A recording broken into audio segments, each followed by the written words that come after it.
Bharatiya Janata party के वरिष्ठ नेता और पूर्व उप प्रधानमंत्री लालकृष्ण आडवाणी को देश के सर्वोच्च नागरिक सम्मान भारत रत्न से सम्मानित किया जाएगा। इसकी जानकारी खुद पीएम मोदी ने एक्स पर पोस्ट करते हुए दी है। पीएम मोदी ने लिखा, मुझे यह बताते हुए बहुत खुशी हो रही है कि लालकृष्ण आडवाणी जी को भारत रत्न से सम्मानित किया जाएगा। मैंने भी उनसे बात की और इस सम्मान से सम्मानित होने पर उन्हें बधाई दी। हमारे समय के सबसे सम्मानित राजनेताओं में से एक आडवाणी जी का भारत के विकास में अविस्मरणीय योगदान है।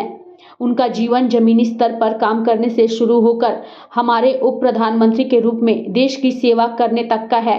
उन्होंने हमारे गृह मंत्री और सूचना एवं प्रसारण मंत्री के रूप में भी अपनी पहचान बनाई। उनके संसदीय कार्य हमेशा अनुकरणीय और समृद्ध अंतर्दृष्टि से भरे रहे हैं।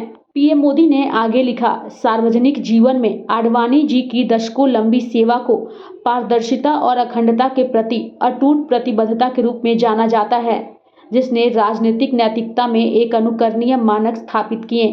उन्होंने राष्ट्रीय एकता और सांस्कृतिक पुनरुत्थान को आगे बढ़ाने की दिशा में शानदार प्रयास किए हैं।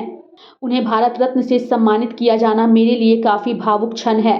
मैं इसे हमेशा अपना सौभाग्य मानूंगा कि मुझे उनके साथ बातचीत करने और उनसे सीखने के अनगिनत अवसर मिले। वहीं आडवाणी को भारत रत्न दिए जाने पर केंद्रीय मंत्री नितिन गडकरी ने कहा, देश के वरिष्ठतम नेता और हमारे मार्गदर्शक आदरणीय लालकृष्ण आडवाणी जी को भारत रत्न की घोषणा अत्यंत सुखद और आनंददायी है। आज़ादी के बाद देश के पुनर्निर्माण में आडवाणी जी की अहम भूमिका रही है। आडवाणी जी राजनीति में शुचिता के जीवंत उदाहरण हैं। आडवाणी जी को भारत रत्न घोषित करने के लिए मैं प्रधानमंत्री मोदी को धन्यवाद देता हूं तथा आडवाणी जी के स्वस्थ और दीर्घायु की प्रार्थना करता हूं। वहीं दूसरी ओर अगर हम लालकृष्ण आडवाणी की बात करें तो लालकृष्ण आडवाणी पार्टी के एकमात्र ऐसे नेता रहे हैं जो 1980 में भारतीय जनता पार्टी के गठन के बाद से ही सबसे ज्यादा समय तक पार्टी के अध्यक्ष पद पर बने रहे हैं। पहली बार वह 1986 से 1990 तक अध्यक्ष रहे और इसके बाद 1993 से 1998 और फिर 2004 से 2005 तक पार्टी के अध्यक्ष रहे। बतौर सांसद 3 दशक की लंबी पारी खेलने के बाद आडवाणी पहले गृह मंत्री रहे, बाद में अटल जी के कैबिनेट में उप प्रधानमंत्री बने। आडवाणी का जन्म 8 नवंबर 1927 को सिंध प्रांत पाकिस्तान में हुआ था। वह कराची के सेंट पैट्रिक स्कूल में पढ़े हैं और उनके देशभक्ति के जज्बे ने उन्हें राष्ट्रीय स्वयंसेवक संघ की ओर बढ़ने के लिए प्रेरित किया।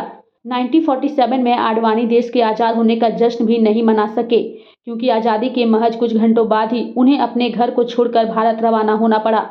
हालांकि उन्होंने इस घटना को खुद पर हावी नहीं होने दिया और मन में इस देश को एक सूत्र में बांधने का संकल्प लेकर वह राजस्थान में आरएसएस प्रचारक के काम में लगे रहे। 1957 में आडवाणी को राजस्थान छोड़कर दिल्ली आने के लिए कहा गया, जिससे कि वह लोग अटल और नवनिर्वाचित सांसदों की मदद कर सके। दिल्ली में दफ्तर में करीब 3 साल तक काम करने के बाद आडवाणी ने अपने जीवन का एक नया अध्याय बतौर पत्रकार शुरू किया और 1960 में उन्होंने ऑर्गेनाइजर में सहायक संपादक पदभार संभाला।